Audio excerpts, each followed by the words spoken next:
Hello and welcome back to the channel where I provide daily cricket content on interesting topics. In today's video I take a look at one of the more difficult times in cricket's history, the rebel tours of South Africa. Cricket, often referred to as a gentleman's game, has a long and storied history. However, amidst the usual norms and protocols, there have been instances when the game has been used as a platform for political and social statements. One such controversial chapter in cricket's history is the rebel tours of South Africa, which took place during the era of apartheid in the late 1980s.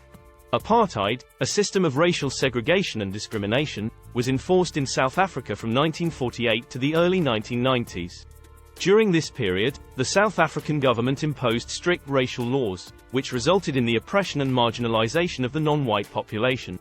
The international community, including various sporting bodies, condemned apartheid and called for a boycott of South African sports as a means of protest.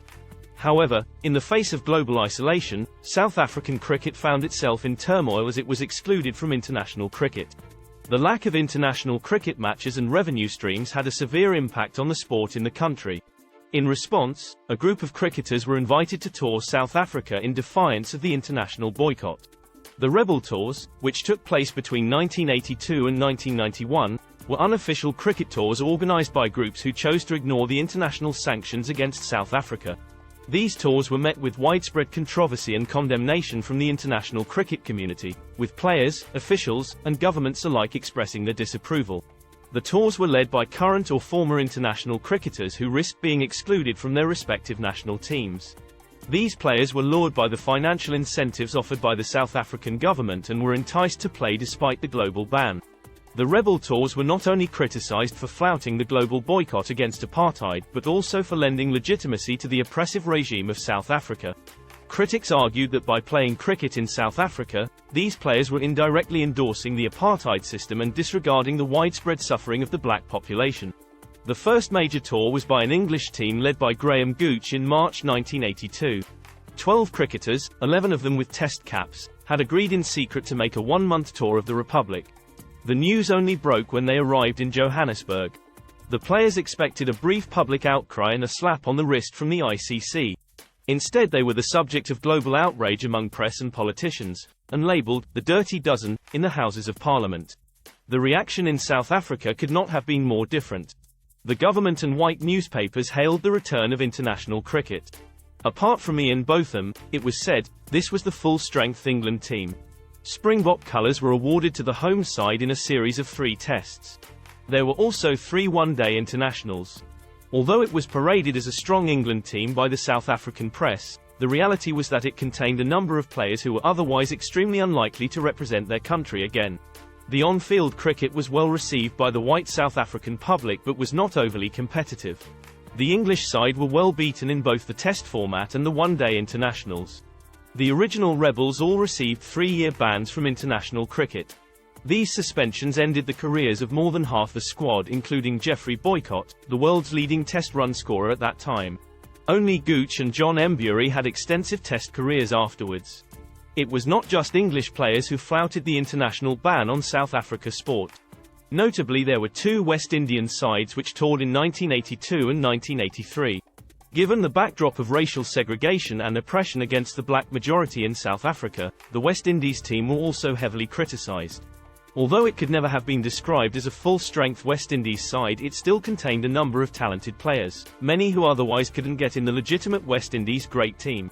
The Rebel team contained such players as of Colin Croft, Lawrence Rowe, Collis King and Sylvester Clarke, who each were believed to be paid around $125,000 to tour. In the second West Indian tour, the cricket was extremely competitive, with the test series being drawn at 1-1. The Rebel tours continued throughout the 80s, with sides from Sri Lanka and notably Australia touring on multiple occasions. As with the English and West Indian teams, the Australians were heavily criticised, with even the Prime Minister, Bob Hawke, chiming in on the subject. He described the Australian tours as one of the most painful and traumatic moments in Australian cricket history. The Australian side contained notable players such as Kim Hughes and Terry Alderman, and interestingly Alan Donald debuted for South Africa's team. The final Rebel tour was once more made up of players from England, being led by Mike Gatting but also including Chris Broad. The 1989-90 tour was a financial disaster as it coincided with the unbanning of the African National Congress and the release from prison of Nelson Mandela. As South Africa began the dismantling of apartheid, the mass demonstrations against the tour swelled in size. The following year's proposed tour was subsequently cancelled, bringing an end to the rebel tours. Looking back on this challenging period, it is clear that rebel tours had a significant impact on the players themselves. Many players faced backlash and criticism from their own countries, with some losing their contracts and facing financial difficulties. The participants of the West Indian tours, for example, received a life ban from Caribbean cricket in 1983. Others were shunned by the cricketing community, and their reputations were tarnished.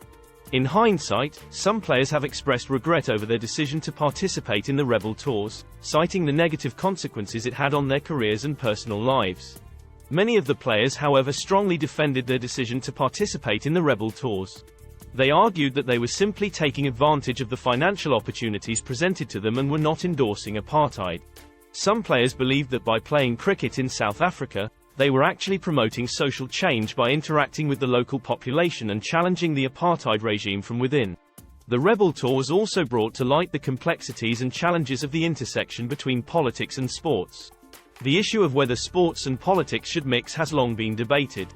While many argue that sports should remain apolitical, others believe that sports can be a powerful tool for social change and activism. Where do you sit in regard to the rebel tours? Were the players justified in going, or were they blinded by greed? What about the South African players? What are your thoughts around them? To blame or just trying to earn a living playing the game they loved? Let me know in the comments. Thanks for watching, everyone.